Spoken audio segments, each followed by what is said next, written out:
Yoga classes should be shorter, make no mistake. I love yoga. I would simply like to do less of it when I go.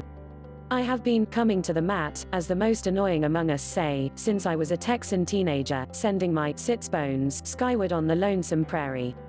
I have taken yoga classes of all different lengths in various countries.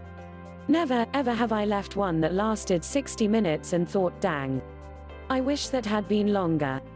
I say this, in part, for the obvious efficiency reasons. We live a fast-paced digital lifestyle, yada yada. But even if this were the sleepier time of typewriters and Seinfeld, 90 minutes would be too freaking long to spend regretting your recent furniture purchase while throwing your legs over your head, unless you're on your moon cycle. We can all recognize the calm desperation with which yoga instructors try to fill the extraneous minutes of an hour-and-a-half stretch-a-thon. In one class one took while living in Los Angeles, the instructor padded things by having us choose partners who would physically hold us in some of the trickier poses. Then we switch, and the holder becomes the holdee. Leaving aside the fact that if you're getting grappled by a silver-haired arty man in Los Angeles, you should at least be getting a long-awaited launch to your acting career for the trouble, this partnership was completely unnecessary. Under other instructors, these are poses we would do anyway, all by ourselves. In DC, where people are too uptight to touch strangers, I've seen what could be a 60-minute class go to 90 with the help of long announcements about upcoming retreats, or worse, chanting. Stereotypes about the practice suggest that people who go to yoga don't care about wasting time. See, for example, if you're not into yoga, if you have half a brain. But anxious people go to yoga, too. It's how we persuade our therapists that we're trying to get better. And anyway, it might behoove even non-angsty Americans to do more yoga, but in smaller bursts. There aren't many good studies on yoga, but some suggest you only need to do a few minutes of it regularly to reap health benefits.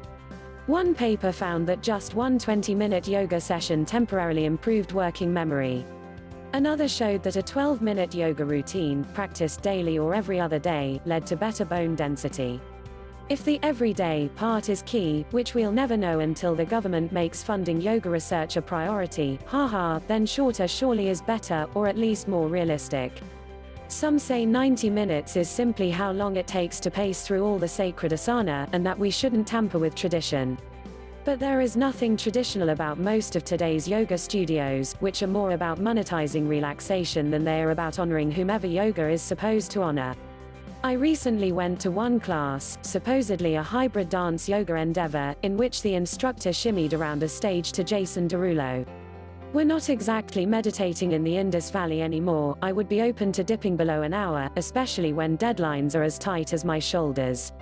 Another LA class one was more fond of, but which I attended less frequently because it had fewer parking spots, packed yoga into 30 minutes, rocketing through the basic poses and dispensing with the Zen stuff entirely. But sometimes it felt too brief, as though just as soon as I had found parking, the thing was over.